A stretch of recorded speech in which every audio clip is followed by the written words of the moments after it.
عروہ اور اس کے ساتھیوں نے سمجھداری سے کام لیا اور جلدی سے کنارے پر ایک اونچے سے ٹیلے پر چڑھ گئے۔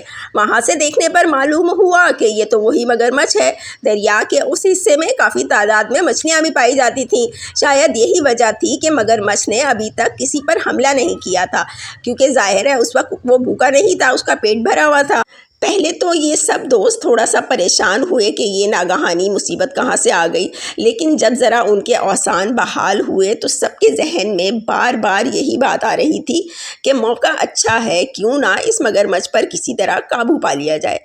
لیکن مشکل یہ تھی کہ ان لوگوں کے پاس اس وقت سوائے مچھلی پکڑنے والی ڈور کے اور کچھ ایسا نہیں تھا جس سے وہ مگرمچھ کو قابو کر سکتے تھے۔ عروہ نے کچھ دیر سوچا اور پھر اس کے ذہن میں ایک ترکیب آئی۔ اس نے اپنے سب ساتھیوں سے کہا کہ دیکھو ساتھیوں، اگر اس وقت ہمیں مگرمچھ کے حملے کا خطرہ ہوتا تو میں کبھی بھی اس کام کے لیے کوشش نہ کرتا، لیکن ہم اس وقت دریا سے باہر اونچے ٹیلے پر ہیں اور محفوظ ہیں۔ مگرمچھ ہمارا کچھ نہیں بگاڑ سکتا، لیکن ایسا موقع ہمیں بار بار نہیں ملے گا۔ آزمانے میں کیا حرج ہے؟ مطلب ٹرائی کرنے میں کیا حرج ہے؟ اور عروہ نے اپنے دوستوں سے یہ بھی کہا کہ ہم دیکھو اپنے آپ کو خطرے میں ڈالے بغیر یہ کوشش کریں گے۔ ہم میں سے کوئی بھی دریا میں نہیں اترے گا، اور خشکی پر مگرمچھ میں اتنی تیزی سے حرکت کرنے کی طاقت نہیں ہوتی کہ وہ اس ٹیلے پر چڑھ کر ہم تک پہنچ سکے۔ عروہ کو یاد تھا کہ اس نے ایک دفعہ ایک کتاب میں پڑھا تھا کہ مگرمچھ کی زیادہ طاقت پانی کے اندر ہوتی ہے، اور پانی کے اندر وہ اس حد تک خطرناک اور اس حد تک تیز ہوتا ہے کہ وہ ٹکر مار کر کشتیوں کو بھی گرا سکتا ہے، اور تو اور اس کے جبڑے جو ہوتے ہیں نا، جوز، وہ بھی بہت زیادہ طاقتور ہوتے ہیں۔ بس اسی بات کو ذہن میں رکھ کر عروہ نے اپنے دوستوں کو سختی سے منع کیا تھا کہ کوئی بھی دریا میں اترنے کی کوشش نہ کرے۔ لیکن ان سب کے پاس سوائے مچھلی کی چند ڈوروں کے اور ایک آدھ فشنگ کٹ کے علاوہ اور کچھ ایسا نہ تھا۔ لیکن عروہ کے دماغ میں اپنے امی اور ابو کی بتائی ہوئی ایک نصیحت بار بار گونج رہی تھی کہ دیکھو، جب ہمارا مقصد انسانوں کو بچانا ہو اور انسانوں کے جان و مال کی حفاظت کرنا ہو، تب آپ لوگوں کے پاس چاہے ریسورسز کم ہی کیوں نہ ہو، ریسورسز سے مراد ہوتی ہے جو چیزیں ہمارے پاس آلریڈی اویلیبل ہیں، وہ چیزیں ہمارے پاس کم ہی کیوں نہ ہو، ہمیں اپنا ذہن لڑانا چاہیے اور انہی اویلیبل چیزوں سے ہی ہمیں اپنی حفاظت کے لیے، انسانوں کی حفاظت کے لیے اور انسان کے جان و مال کی حفاظت کے لیے کوشش کرنی چاہیے۔ اور بالکل آرام سے ٹھنڈے دل و دماغ کے ساتھ یہ سوچنا چاہیے اپنے ذہن میں کہ ہم اپنی ذہانت سے ان اویلیبل چیزوں کو اپنے فائدے کے لیے اور انسانوں کے فائدے کے لیے کیسے استعمال کر سکتے ہیں۔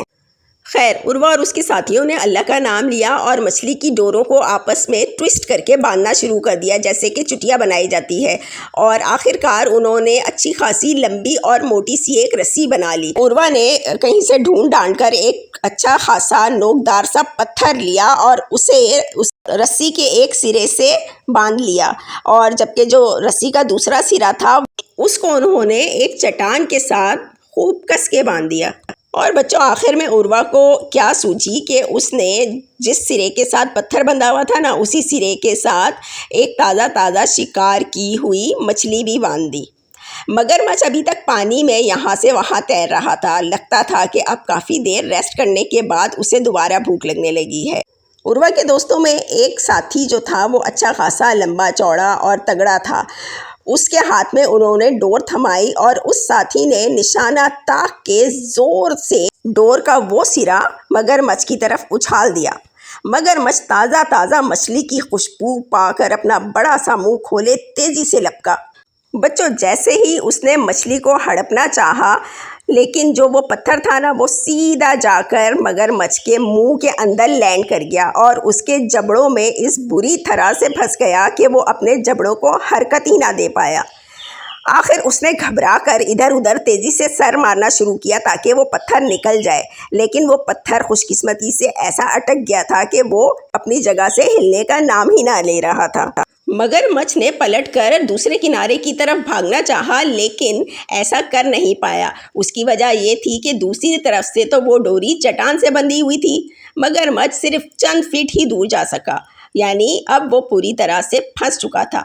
ہرے! سب نے خوشی سے نعرہ لگایا۔ گاؤں والوں کو جب یہ معلوم ہوا تو وہ اپنے اپنے ہتھیار اٹھائے آ گئے اور انہوں نے عرفا اور اس کے ساتھیوں کو خوب شاباشی دی۔ بچوں، عروا نے اپنے گاؤں والوں سے کہا کہ اس مگرمچھ کو نہ ماریں بلکہ اس کا ایسا کوئی بندوبست کر دیا جائے کہ اسے اپنی خوراک کے لیے ہماری بھیڑ بکریوں یا انسانوں پر حملہ کرنے کے بجائے کسی اور ذرائع سے خوراک مل جایا کرے۔ بچوں، کچھ دیر میں عروا کے ابو، جنہوں نے آج گھر واپس آنا تھا، وہ بھی شہر سے واپس آ چکے تھے اور وہاں پہنچ گئے۔ انہوں نے عروا کی بات کی تائید کی اور کہا، گاؤں والوں کو بتایا کہ یہ مگرمچھ کیسے اور کیوں یہاں پہنچا۔ بچوں، آپ کو یاد ہوگا کہ اس کے لیے میں نے کہانی کے پہلے حصے میں ہاؤسنگ سوسائٹی اور نیچرل ہیبیٹیٹ وغیرہ کے بارے میں بتایا تھا۔ اگر ابھی تک آپ نے پہلا حصہ نہیں دیکھا تو ضرور دیکھ لیں۔ آخر کار گاؤں والوں کی سمجھ میں عروا کے ابو کی یہ بات آ گئی اور انہوں نے ان کی بات مان لی۔ بچوں، عروا کے ابو نے وائلڈ لائف فاؤنڈیشن والوں کو بلوا لیا اور اس طرح اس مگرمچھ کو وہاں سے نکال کر ایک ایسی جگہ پہنچا دیا گیا جہاں اسے خوراک کے لیے مارا نہ پھرنا پڑے۔ بچوں، وائلڈ لائف فاؤنڈیشن کا کام یہ ہوتا ہے کہ جن جانوروں کو کسی قسم کا خطرہ ہو، ان کی جان کو خطرہ ہو یا ان کی اسپیشیز کو ختم ہونے کا خطرہ ہو، وہ ان کو بچانے کے لیے کام کرتے ہیں۔ اور اس کے بعد محکمے کی طرف سے عروا اور اس کے ساتھیوں کو ان کی بہادری اور ذہانت پر انعام بھی دیا گیا۔ بچوں، دیکھا آپ نے کہ کیسے عروا نے اپنے علم اور ذہانت سے کسی قسم کا نقصان ہوئے بغیر مسئلے کا حل تلاش کر لیا۔ اگر آج کی سٹوری اچھی لگی ہے تو پلیز میرے چینل کڈس کہانی فن کو سبسکرائب بھی کر دیں اور آج کی سٹوری کو لائک بھی کر دیں۔